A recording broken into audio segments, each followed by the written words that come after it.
Hi everyone, welcome to SPED 772, your instructor insights for week 2. So this week's going to be all about the context for collaboration.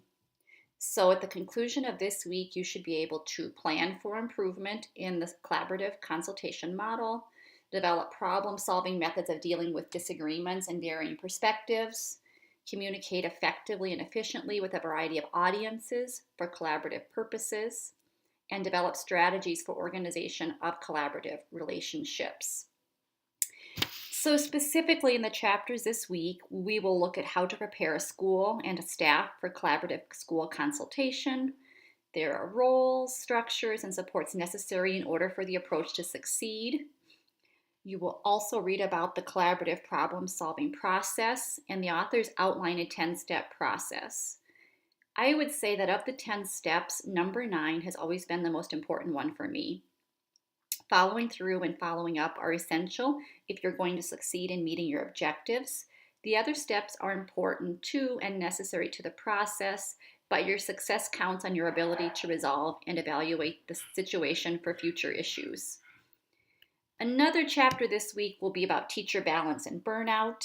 You will find if you take time for yourself, so walking, biking, reading, something for pleasure, you'll be fresher for your students as well as your family.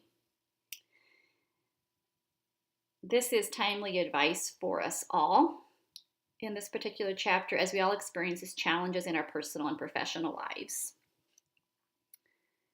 So specifically, what does this look like within the activities and things that we'll be doing this week? So there will, as always, be some reading and viewing that you will do, and I'll show you that in a moment when we go into the course. Then the big things will be the discussion board. Number 2, we'll do it like we did last week. You have a final project that will be due at the end of the course. I'm going to let you take a look at an annotated version of the project this week so you can get an idea about things. There's no need to start on it yet though. And then there's an assignment this week titled Collaboration, Consultation, and Co-Teaching.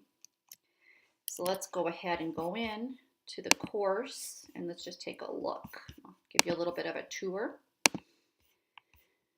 So week 1 and here's week 2. So we'll go into our overview. We talked through this a bit. This is where your instructor insights will go. So week 2 readings. So we have 3 chapters from the Detmer text.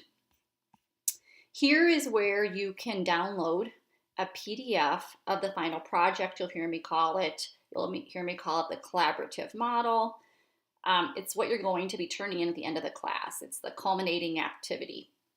So you'll be able to click on it here and you'll be able to see a completed version. It's an annotated version with notes. I would save this PDF document somewhere. Then, when you eventually begin working on your project, you can go ahead and you should use the same format, the same headings and things that are in this document, in the Word document that you start typing up. I will, next week, start highly suggesting that you work on sections of your model that correspond with the material we're covering in the course. And if you follow those recommendations, by week 7, you pretty much will have your final project, your collaborative model finished, and all you'll need to do is fluff it up and tweak it a little bit. So I highly recommend that you make things easy on yourself and do sections of it as I begin to recommend that in the course. Then there's a couple videos here, and I give you a little bit of information about why we're reading them and why we're reviewing them and what you should be on the lookout for. So then our discussion, once again, you get to pick which prompt you use. Please remember to copy and paste the complete prompt into the discussion board before you begin your initial post. That way, when I'm reading them and others, we don't have to scroll back up to the top to see exactly what was the prompt. So if you put it all there, that would be great, just to copy and paste.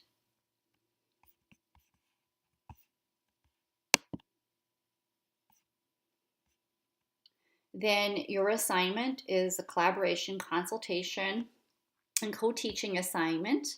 And this week, you get to interview 3 staff from your school.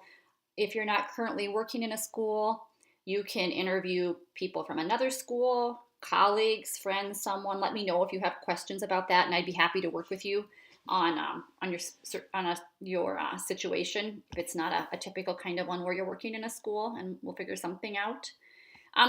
But here's the directions for it. You're going to, in essence, interview 3 people, 3 staff about collaboration, consultation, and co-teaching. You're going to come up with some interview questions. You can either do the interview face-to-face, or you could email them out to the folks, have them email you back, and then you could follow up face-to-face if you wanted to. Or you could do it through email, I guess, too. And then what you'll submit is you'll share your interview analysis and an action step in an approximately 500-word submission. All the details are here, and above here is exactly what needs to be in your submission. I think it's pretty straightforward. Here's a grading rubric. It's 25 points. It's typically what our assignments are. So that's that for things for the week. Like I said, let me know if you have any questions about anything. Let's go back to our slideshow. So I wanted to circle back to something that I mentioned last week in my Instructor Insights when I shared different organizations with you. And I shared organizations related to special education that were in the United States. And I said I really next week should share some international organizations with you. And part of my thinking originally about sharing international organizations with you is there are getting to be students in our program that are from other countries. Then I also started thinking about comparative education. And I started thinking about, well, what about the other students in our class that aren't from other countries? Would they benefit from some of these international organizations and that awareness? And so that's kind of where I landed on the few slides I'm going to share next. So I wanted to start off by just explaining what is comparative education. And then we'll situate it within the international organizations. But it's a study of any aspect of education in 2 or more different national or regional settings in which attempts are made to draw conclusions or comparisons. So why would you do comparative education? So as a teacher, why does it matter to you? Well, it helps dispels misconceptions. It also gives you a global view because our world, as you know, is becoming smaller and smaller. And if you already don't have students that you're working with that were born in other countries or have family from other countries or gone to school there, at some point in your career, you probably will. It's becoming more and more common for this mobility within our world. And so you're going to have students moving around our world with disabilities. It's also good because it makes you aware of the interplay between school and culture. Leads to seeing your own system more clearly. I think that's the most fascinating part of it is when you start to look at other countries. I've been spending some time looking at Nepal and doing some research. You really start to look at your own system and country in a different way. It makes things more clear. You can also borrow ideas. I think that you have to be careful with that sometimes because there is that interplay between school and culture. So from just a strictly academic or school standpoint, an idea might seem great.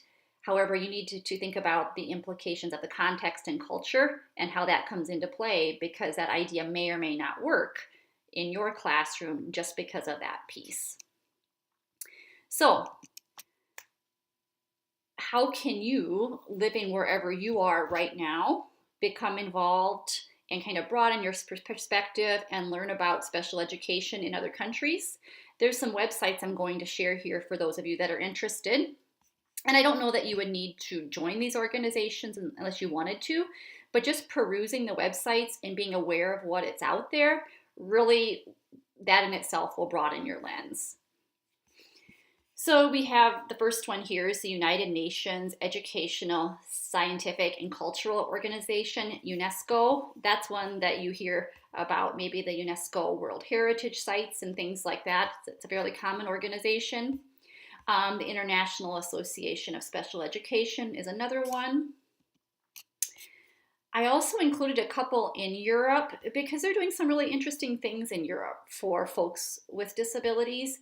So it's something that you may want to take a look at. So Inclusion Europe, they're doing work for folks primarily with intellectual disabilities and a lot of social justice kinds of things. And then the European Agency for Development and Special Needs Education is another good one. So just some food for thought. I will put links to these organizations within my Instructor's Insights narrative. So you can go ahead and just click on the links and check out those organizations if you want to. So I hope everyone has a great week and if they stay warm. You might have heard earlier in my presentation my miniature Schnauzer Liebchen barking a little bit, so I got a little distracted for a second.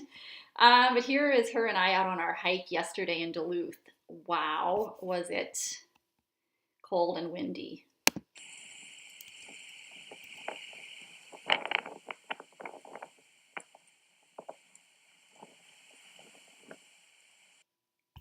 So anyway, hope that you stay warm and have a great weekend and rest of the week, and let me know if you have any questions about anything.